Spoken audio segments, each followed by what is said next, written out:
Coucou les amis, salut à vous, j'espère que vous allez bien, j'espère que vous allez tous très bien.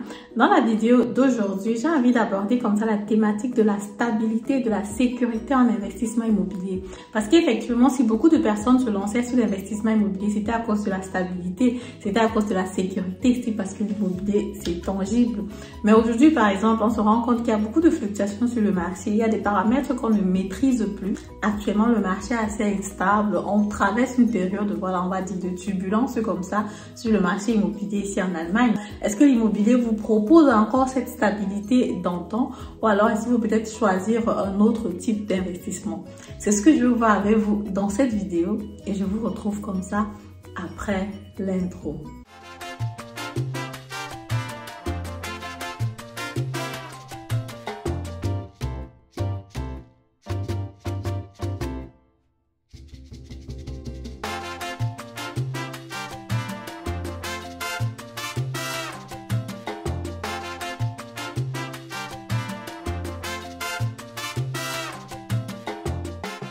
Alors, salut à vous, bonjour, mon nom c'est Madame Intedem, je suis investisseur immobilier, coach en investissement immobilier, créatrice de la formation Investir en immobilier comme un pro que tu peux prendre en suivant les informations en barre de description.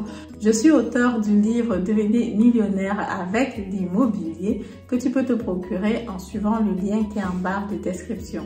Voilà, si tu es déjà prêt à te lancer, je peux te proposer des appartements qui se trouvent dans mon réseau ou alors si tu veux, tu prends d'abord une séance de consultation gratuite de 30 minutes pour que je te présente mes différents services et à la fin, on verra donc quel service te convient le mieux. Le premier point qu'il faut noter ici, c'est les minimum 10 ans en fait de la période d'emprunt que tu prends le bien immobilier. Quand tu vas acheter un bien immobilier, comme je dis sur ma chaîne, tu vas certainement te faire financer par la banque et la banque va généralement te proposer un taux d'intérêt fixe minimum de 10 ans ou alors 15 ans, parfois jusqu'à 20 ans. Donc du coup, tu as une période de minimum 10 ans où tu as le bien immobilier. C'est clair que tu peux vendre le bien immobilier entre temps, mais si tu le fais, tu vas donc payer les indemnités à la banque.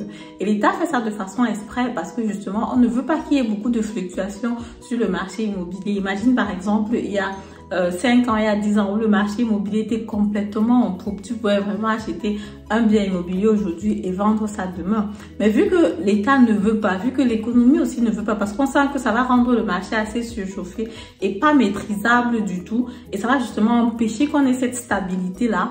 Du coup, ça fait qu'il faut que tu gardes ton bien immobilier pendant minimum 10 ans avant de le vendre. Ce qui conserve un peu une certaine stabilité sur le marché. Tous ceux qui ont acheté le bien immobilier, par exemple, en début d'année, ne sont pas concernés par la crise parce qu'effectivement, ils ont déjà un taux d'intérêt qui est sûr et qui va aller sur 10 ans. Donc, du coup, ils n'ont pas de pression. Ceux qui veulent se lancer normalement actuellement, c'est clair, c'est un peu plus compliqué. Mais du coup, en fait, ces 10 ans-là permettent tout simplement que on n'achète pas aujourd'hui, on revend demain. Parce que si on achète aujourd'hui, on revend demain, les prix vont augmenter rapidement, les prix vont baisser si jamais il n'y a personne pour acheter. Bref, il y aura beaucoup de fluctuations sur le marché. Et l'État essaye un peu d'encadrer cet investissement-là en disant, OK, quand tu achètes un bien immobilier, tu dois le garder pendant minimum 10 ans. C'est clair, tu peux le vendre avant. Mais toi-même, en tant que personne qui réfléchit, tu vas te dire, OK, je le vends avant, seulement en cas de force majeure. Cette sécurité-là sur les taux d'intérêt, effectivement, on voit ça beaucoup plus ici en Allemagne, dans les pays de l'Europe. Je sais pas trop comment ça se passe en France, mais en Angleterre, par exemple, ou alors en Irlande, on a beaucoup les taux d'intérêt variables. Donc, ce qui fait que la rentabilité sur le bien immobilier peut augmenter rapidement et ça peut aussi baisser rapidement selon comment les taux d'intérêt sont en train de varier sur le marché. Donc, actuellement, effectivement, la rentabilité sur le bien immobilier ici en Allemagne, elle est basse. Mais pour les personnes qui ont déjà acheté, leur rentabilité est la même parce qu'ils ne se cassent pas trop la tête. Ils ont déjà eu leur taux d'intérêt qui était fixe pendant les 10 ans. Et maintenant, c'est pour les personnes qui veulent se lancer que c'est un peu compliqué. Naturellement, quand le taux d'intérêt est variable, tes dépenses changent à tout moment, quoi. Le montant que tu dois payer pour le taux d'intérêt à la banque varie à tout moment. Donc, parfois, quand le taux d'intérêt va donc varier, augmenter, le propriétaire va se rendre dans l'incapacité de pouvoir garder son bien immobilier. Et même s'il est propriétaire, même s'il habite dedans et que le taux d'intérêt augmente, comme par exemple ce qu'on a vécu cette année, que le taux d'intérêt double, voire triple même en un laps de temps, si tu es propriétaire, tu peux dire tiens, je n'arrive plus à supporter les charges sur ce bien immobilier là, je le vends carrément. Et c'est comme ça que beaucoup de biens immobiliers peuvent se retrouver sur le marché à une même période, tout simplement parce que les taux d'intérêt ont augmenté. Ceux qui ont signé en début de cette année, ils n'ont vraiment pas de problème, ils n'ont pas de stress, ils n'ont pas de pression. Pourtant, si on avait été en Angleterre ou en Irlande, ou bien si on avait travaillé sur un taux d'intérêt variable, dès que la banque centrale devait comme ça augmenter le taux d'intérêt vraiment sur le marché, doubler ou tripler, si jamais ça arrive, le propriétaire devait directement se sentir dans l'incapacité de pouvoir garder son bien. Et c'est comme ça que beaucoup de biens allaient se retrouver sur le marché et forcément allaient être vendus moins cher. Et c'est comme ça que la vente aux enchères allait justement faire que les prix baissent rapidement sur le marché.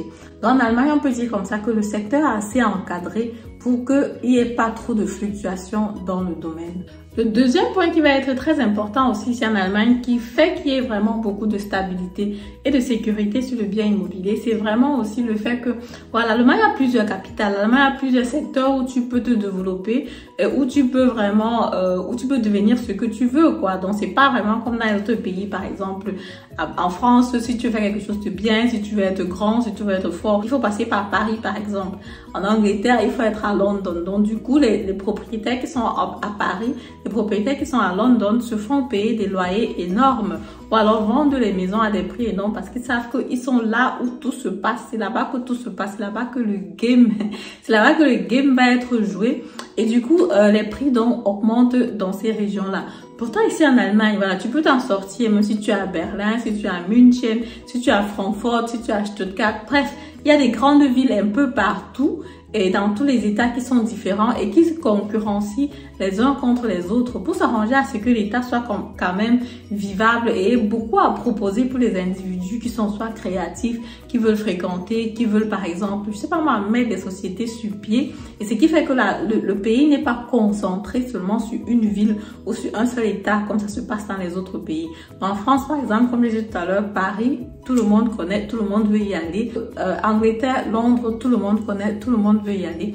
Pourtant ici en Allemagne, quel que soit l'état dans lequel, bon, c'est vrai qu'il y a les états qui sont pas trop en poupe, comme par exemple le Sachsen-Anhalt, par exemple le Sachsen ou le Brandenburg. Ici à l'est où je suis, il y a beaucoup de Camerounais qui m'ont dit, mais comment tu fais pour vivre à l'est? Mais il y a beaucoup d'états ici en Allemagne qui sont attractifs, quoi. Tu peux être à Stuttgart, tu peux être à München, tu peux être à Francfort, tu peux être à Berlin.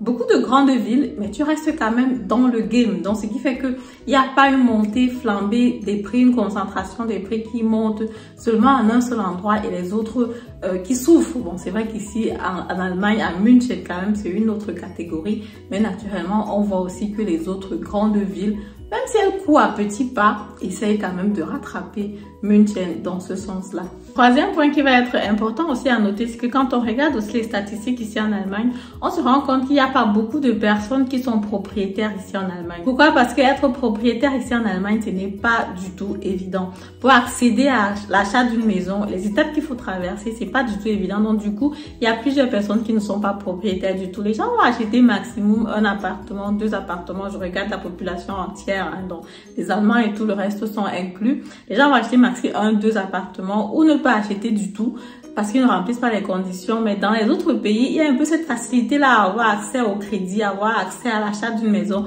à avoir accès à l'achat d'un appartement.